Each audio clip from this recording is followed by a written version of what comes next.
Om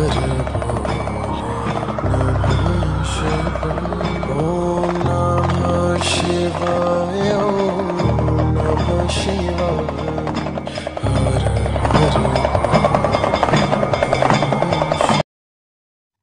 hello বন্ধুরা, আমি দেব আবার পুণ্যভূমি উত্তরাখণ্ডের আর একটা নতুন এপিসোড নিয়ে আমি আপনাদের কাছে চলে এসেছি। হ্যাঁ, কি ধরেছেন বন্ধুরা, এবারের যাত্রা কেদারনাথ। এই কেদারনাথ যাত্রাটা আমি দুটো এপিসোডের মাধ্যমে আপনাদের সামনে তুলে ধরব এবং বন্ধুরা বিশ্বাস করবেন না যে কত কম খরচে আমরা কেদারনাথ ঘুরে এসেছি তারই বিবরণ আপনারা জানতে পারবেন। স্কিপ না করে বন্ধুরা পুরো ভিডিওটি দেখার অনুরোধ রইল। আমরা হাওড়া স্টেশন থেকে যথাসময়ে কুম্ভ এক্সপ্রেস ধরে হরিদ্বার পৌঁছে যাই পরের দিন বিকেল 4টে নাগাদ এবং সেখানে আমাদের আগে থেকে বুক করা ছিল কালীকমলির ধর্মশালা। বন্ধুরা, আপনারা দেখতেই পাচ্ছেন এই কালীকমলির ধর্মশালাটি অত্যন্ত কম খরচে এবং সুন্দর থাকার ব্যবস্থাপন্ন একটা ধর্মশালা। এই ধর্মশালাটি ধর্মতলার স্টিফেন হাউসের ফার্স্ট ফ্লোরে গিয়ে আমাকে বুক করতে হয়েছিল এবং মাত্র 700 টাকায় একটা এসি রুম পেয়েছিলাম। আমরা 6 জন বন্ধু 2টি রুম বুক করেছিলাম। যেমনটি ভিডিওতে দেখতে পাচ্ছেন, রুমটি বেশ বড়সড় রুম ছিল, এসির ব্যবস্থা ছিল, সঙ্গে বাথরুমে গিজারেরও ব্যবস্থা ছিল। বাথরুম বেশ বড়সড় ছিল, কোনো অসুবিধা হয়নি আমাদের।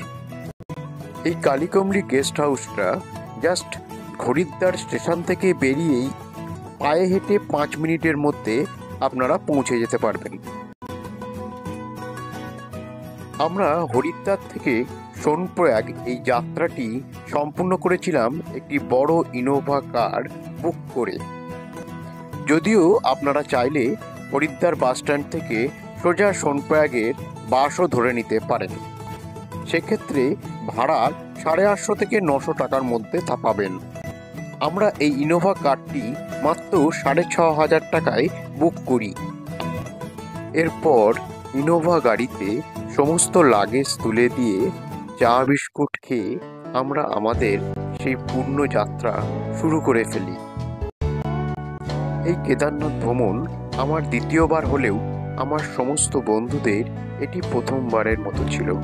তাই প্রথমবার এই যাত্রাটি স্মরণীয় করে রাখার জন্য আমরা সব রকম প্রচেষ্টা করে যাচ্ছিলাম।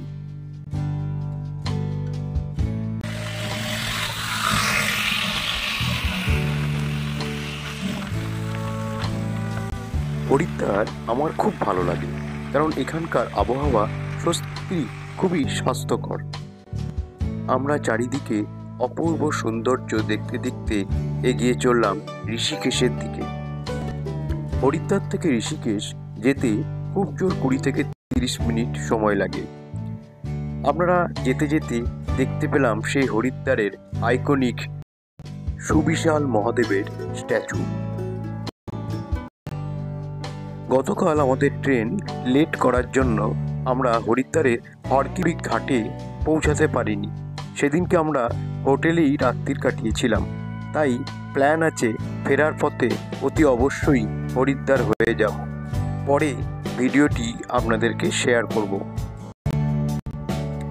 মহাদেবের নাম নিয়ে আমরা ধীরে ধীরে সামনের দিকে এগিয়ে চললাম।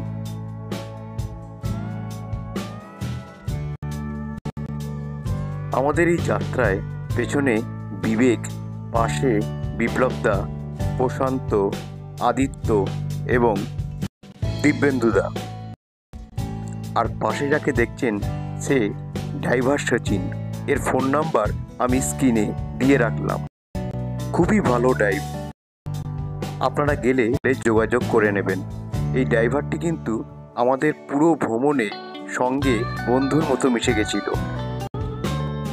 দেখতে দেখতে আমরা ঋষিকেশে প্রবেশ করে ফেললাম। আমরা সচিনকে বলেছিলাম যে ঋষিকেশে কিছুটা সময় অতিবাহিত করব। সেই মতো করে গাড়ি আমাদের থামানো হয়েছিল। এখানে ঋষিকেশে গঙ্গার ধারে সুন্দর মনোরম পরিবেশে কিছু ফটো সেশন করে ফেললাম। আপনারা আসলে ঋষিকেশে কিন্তু একদিন থাকতে পারেন।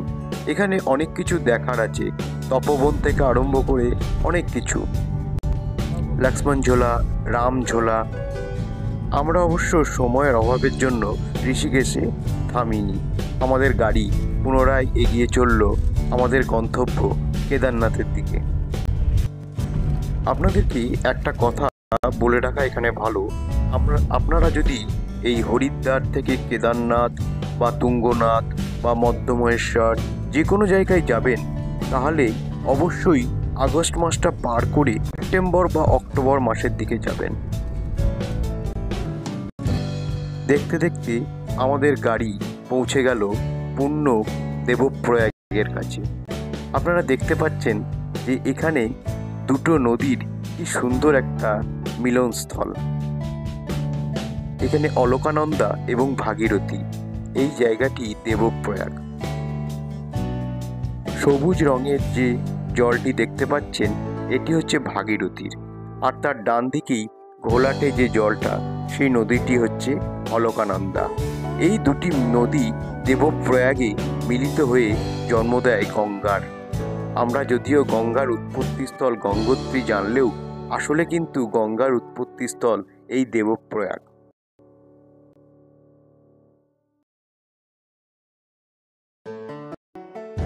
আমরা কিছুক্ষণ এই পুণ্যস্থলে সময় কাটিয়ে পুনরায় আবার সামনের দিকে এগিয়ে চললাম।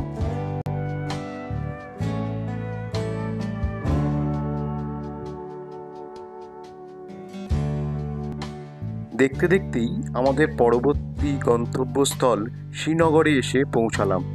না না, এটা সেই কাশ্মীর শ্রীনগর নয়, এটা কেদারনাথ যেতে এই শ্রীনগরের উপর দিয়ে যেতে হয়।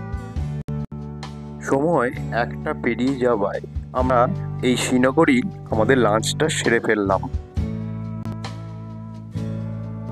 আপনাদের সুবিধার জন্য সম্পূর্ণ ম্যাপটি তুলে ধরলাম। এখন যে ছবিটি দেখছেন, এটি সোনপ্রয়াগের বাস স্ট্যান্ডের। আমাদেরকে গাড়ি এখানেই স্ট্যান্ড বাই রাখতে হয়েছিল।